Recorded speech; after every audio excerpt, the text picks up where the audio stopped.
हाँ, तुम ठीक कह रहे हो। हम पहले भी मिल चुके हैं इसी घर में, जब तुम आम लेने और पानी पीने आए थे। और अब असली मुद्दे पर आते हैं। मैं तुम तीनों भाइयों की बलि देकर खुद को और अपने मरे हुए बाप को हमेशा के लिए जिंदा रखना चाहती हूँ। जादूगरनी ने कालू को एक पेड़ के घोंसले में छुपा दिया था। जब बारिश की बूंदें कालू के चेहरे पर गिरती हैं, तो उसकी आंखें खुल जाती हैं। अरे, ये किसका घोंसला है? मैं कहाँ हूँ? मेरे भाई। साधु बाबा, मेरे भाई एक जादूगरनी के जाल में फंसे हुए हैं। मैं क्या करूँ? कालू, तुम्हारे पास बहुत कम समय है। ये लो, ये है एक जादुई खंजर। तुम्हें धोखे से उस जादूगरनी के पेट में ये खंजर भरना होगा, तभी वो हमेशा के लिए अपनी दुनिया में चली जाएगी।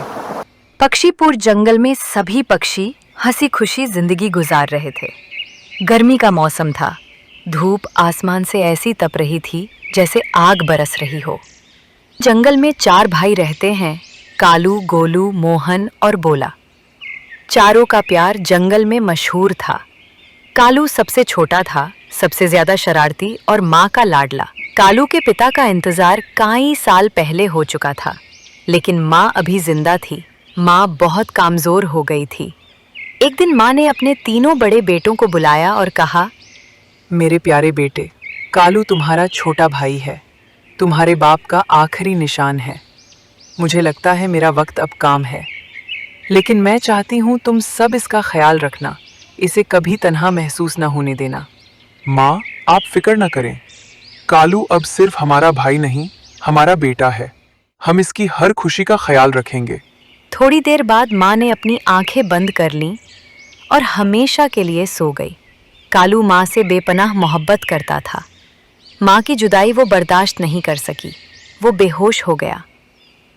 गोलू, मोहन और बोला ने उसे होश में लाया और उसका बहुत ख्याल रखा। दिन गुजरते रहे। भाई उसके लिए जंगल से अच्छे फल, रस भरी चीज़ें, खिलौने सब कुछ लाते रहे। भाई, मेरा दिल आम खाने को कर रहा है। आज मैंने चिंता और मिंटू को बैठाया आम खाते देखा। मुझे भी आम चाहिए। गोलू मुस्कुराकर बोला, हाँ हाँ भाई, क्यों नहीं। हम अभी जाकर तुम्हारे लिए रस भरे आम ले आते हैं। कालू की माँ को मारा काफी वक्त गुजर चुका था। अब कालू घर से बाहर निकलना शुरू हो गया था। गोलू, मोहन और बोला आम लाने के लिए निकल पड़ते हैं। गर्मी बहुत ज्यादा थी। कुछ देर के सफर के बाद वो जंगल के आम के पेड़ों तक पहुंच जाते हैं। वहां थोड़ी देर के लिए बैठकर सांस लेते हैं। हमें कालू की हर छोटी बड़ी ख्वाहिश पूरी करनी होगी। उसे माँ की कमी कभी महसूस नहीं होनी चाहिए। वो वापस घर की तरफ निकल पड़ते हैं। रास्ते में उनको एक पेड़ की ठंडी छांव नजर आती है। यहाँ थोड़ा आराम करते हैं।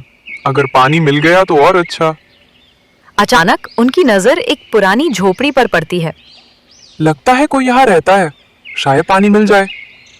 3 भाई झोपड़ी के अंदर जाते हैं और घबरा जाते हैं। अंदर उनकी मुलाकात होती है एक भयानक उल्लू और उसकी बेटी से। उल्लू की बेटी मुस्कुराकर उन्हें पानी लाकर देती है। आप लोग इतने घबराए हुए क्यों हैं? हम भी आपकी तरह पक्षी ही हैं। शायद आप पहली बार इस तरफ आए हो। हाँ, हम पहली मरतबा आए हैं। आम तोड़ने आए थे। पानी पीने के बाद तीनों भाई वापस निकलते हैं। ये पक्षी कुछ अजीब से थे। मैंने पहले कभी नहीं देखे। माँ की कमी कभी महसूस ना होने देने का इरादा लेकर तीनों भाई आम लेकर कालू के पास वापस आते हैं। गोलू मुस्कुराते हुए, लो भाई, तुम्हारे लिए रस भरे आम लाए हैं। वाह भाई, आप सब बहुत अच्छे हो। मुझे माँ की याद तो बहुत आती है, लेकिन आप सब ने मुझे कभी अकेला महसूस नहीं होने दिया। धन्यवाद भाई। कालू आम खाता है, चिल्लाता है, हंसी करता है। भाई उसकी खुशी देखकर सुकून महसूस करते हैं। ऐसे ही कुछ साल गुजर जाते हैं। अब कालू जवान हो चुका था। उसके पर बड़े हो गए थे, उड़ने में माहिर हो गया था। लेकिन अब उसकी शरारतें बढ़ने लगी थी। कालू अपने भाइयों से बहुत प्यार करता था, लेकिन कभी कभी उन्हें जलील भी करता था। वो उनकी बात नहीं सुनता, जंगल के दूसरे पक्षियों से मिलता और घंटों तक घर वापस नहीं आता। कालू पहले जैसा नहीं रहा। माँ होती तो शायद उसे समझ लेती। वो बड़ा हो गया है, शायद उसे अपनी राह चाहिए। लेकिन उसका लहजा बदल गया है। अब वो हमसे ऊंची आवाज में बात करता है। कालू पीछे से सुन लेता है, लेकिन कुछ नहीं कहता। बस उदास होकर जंगल की गहराइयों में चला जाता है। एक अंधेरा जंगल, चांदनी रात। उल्लू की बेटी अपने मरहूम वालिद की लाश के पास बैठी रो रही है। तुम्हें 4 भाई ढूंढने होंगे, 3 नेक दिल वाले और चौथा जो बहुत शरारती हो। इनमें से 3 की बलि देनी होगी और चौथे से तुम्हें निकाह करना होगा। मैं सब कुछ करूंगी पिताजी, आप बस वापस आ जाइए ताकि आप और मैं हमेशा के लिए आमेर हो जाएं।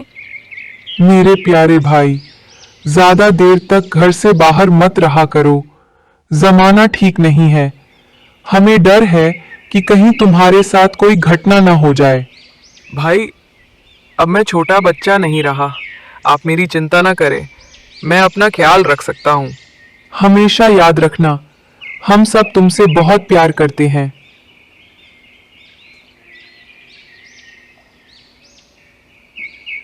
अरे, आप रात के इस समय यहाँ क्या कर रही हैं? इतनी हसीन कव्वी का यूं अकेले घूमना ठीक नहीं। जमाना अच्छा नहीं है। मैं रास्ता भटक गई थी, मुझे अपने घर तक छोड़ दीजिए। डर लग रहा है, कहीं मेरे साथ कुछ बुरा ना हो जाए। चलिए, मैं आपको सुरक्षित आपके घर छोड़ आता हूँ। आपका घर कितना ठंडा है, जैसे एसी लगा हो। क्या आप यहाँ अकेली रहती हैं? हाँ, मैं अकेली ही रहती हूँ। आप आज रात यहीं रुक जाइए, अब रात बहुत हो गई है। अरे वाह, आज तो कालू तेरी तो किस्मत खुल गई। इतनी सुंदर कव्वी के साथ रात बिताने को मिल रही है। चलो थोड़ा रुकने का नाटक करता हूँ। कालू जी, आप किन सोचों में खोए हैं? कुछ नहीं, बस सोच रहा था कि मेरी बहन मेरे लिए चिंतित हो रही होगी अगर मैं घर ना गया तो।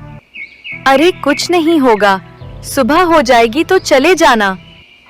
भोजन के बाद कालू को होश ही नहीं रहता, वह गहरी नींद में सो जाता है। कव्वी का असली रूप शाम का अंधेरा गहराता है, तेज और तीखी आवाज में। अब समय आ गया है कालू के भाइयों को अपने जाल में फंसाने का। पल भर में कव्वी वहां से गायब हो जाती है और सीधे कालू के घर पहुंच जाती है। आप कौन हो? मुझे आपके भाई कालू ने भेजा है। वो इस वक्त बहुत बड़ी मुसीबत में है। उसने मुझे कहा था कि मैं आप तीनों को लेके उसके पास लाऊं। ये तुम क्या कह रही हो? कालू कहाँ है? उसके साथ क्या हुआ है? जल्दी चलो हमारे साथ, हमें अपने भाई को बचाना होगा। जादूगर उल्लू की बेटी उन तीनों भाइयों को अपने साथ लेकर अपने घर की तरफ निकल पड़ती है। वो दिल ही दिल में बहुत खुश थी क्योंकि उसे अपना मिशन कामयाब होता हुआ नजर आ रहा था। वो हमेशा के लिए जिंदा रहना चाहती थी। वो काली शक्तियां हासिल करना चाहती थी। कालू के तीनों भाई सीधे साधे और भोले थे। उन्हें जरा भी अंदाजा नहीं था कि वो अपने भाई को बचाने नहीं बल्कि खुद मौत के मुंह में जा रहे हैं। वो उन तीनों भाइयों को अपने घर ले आती है। तुम हमें कहाँ ले आए हो? ये घर कितना ठंडा है और लगता है हम पहले भी यहाँ आ चुके हैं। देखते ही देखते कव्वी अपने असली रूप में आ जाती है, एक भयानक जादूगरनी का रूप। और उसी पल तीनों भाई गोलू, मोहन और भोलू 3 अलग-अलग पिंजरों में कैद हो जाते हैं। हाँ, तुम ठीक कह रहे हो। हम पहले भी मिल चुके हैं इसी घर में, जब तुम आम लेने और पानी पीने आए थे। और अब असली मुद्दे पर आते हैं।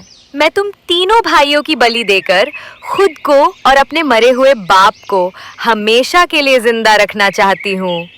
और इस सब के लिए मुझे तुम्हारे छोटे भाई से शादी करनी होगी। वो भी अब मेरी कैद में है। हमारे साथ हमारी माँ की दुआएं हैं। तुम हमारा कुछ भी नहीं बिगाड़ सकती।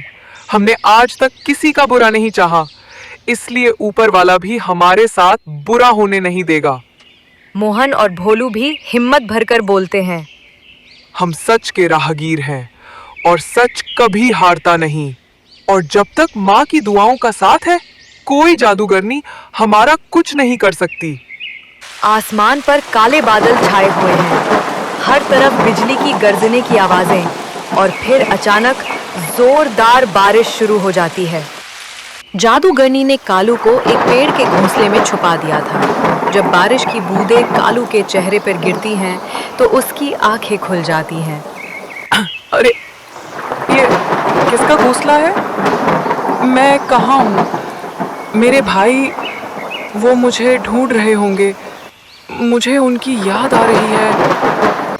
कालू घोंसले से बाहर निकलता है। उसकी नजर दूर से कव्वी की झोपड़ी पर पड़ती है। कव्वी? कहीं वो मुसीबत में तो नहीं? या मुझे यहाँ लाना उसकी कोई चाल थी? कालू झोपड़ी की तरफ दौड़ता है, अंदर जाता है और फिर उसकी नजर पड़ती है। भाइयों, आपके साथ ऐसा किसने किया? आप ठीक तो हो? कालू भाई, तुम यहाँ से चले जाओ। वो जादूगरनी किसी भी वक्त वापस आ सकती है। मोहन और भोलू भी आंखों में आंसू लिए सब कुछ बताते हैं। भाइयों, आप चिंता मत करो। मैं बहुत जल्द इस जादुई हिसार को तोड़ दूंगा और आप सबको यहाँ से ले जाऊंगा। मैं अपने भाइयों को कुछ भी नहीं होने दूंगा। तेज बारिश हो रही थी। कालू हवाओं को चीरते हुए साधु बाबा के पास पहुंचता है। साधु बाबा, मेरे भाई एक जादूगरनी के जाल में फंसे हुए हैं। मैं क्या करूं? कालू, तुम्हारे पास बहुत कम समय है। ये लो, ये है एक जादुई खंजर। तुम्हें धोखे से उस जादूगरनी के पेट में ये खंजर भेजना होगा, तभी वो हमेशा के लिए अपनी दुनिया में चली जाएगी। पर याद रखना, वो तुमसे शादी किए बिना तुम्हारे भाइयों की बलिदाई नहीं देगी। कालू बिना समय गंवाए जादुई खंजर लेकर निकल पड़ता है। पिताजी, शहंशाह जिन्नात ने हमें छोटी सी गलती पर अपनी दुनिया से निकाल दिया था, पर अब हम इस जमीन पर हमेशा के लिए राज करेंगे। कालू उसी पेड़ वाले घोंसले में जाकर सोने का नाटक करता है। अचानक हवा तेज चलती है और जादूगरनी वहां गायब होकर आ जाती है। अरे मेरे ख्वाबों की ताबीर, उठो कालू, आज मैं तुम्हें हमेशा के लिए अपना बनाने आई हूँ। आप कहाँ चली गई थी? मैं तो कब से यहीं हूँ। मेरे भाई मेरा इंतजार कर रहे होंगे। क्या तुम्हारे भाई तुमसे ज्यादा अजीज हैं? मैं तुमसे शादी करना चाहती हूँ कालू, मुझे छोड़कर मत जाओ। क्या आप सच कह रही हैं? हाँ, तुम्हारी कसम। कालू उसको गले लगाने के लिए आगे बढ़ता है और पीछे से जादुई खंजरान निकालकर उसके अंदर घोंप देता है।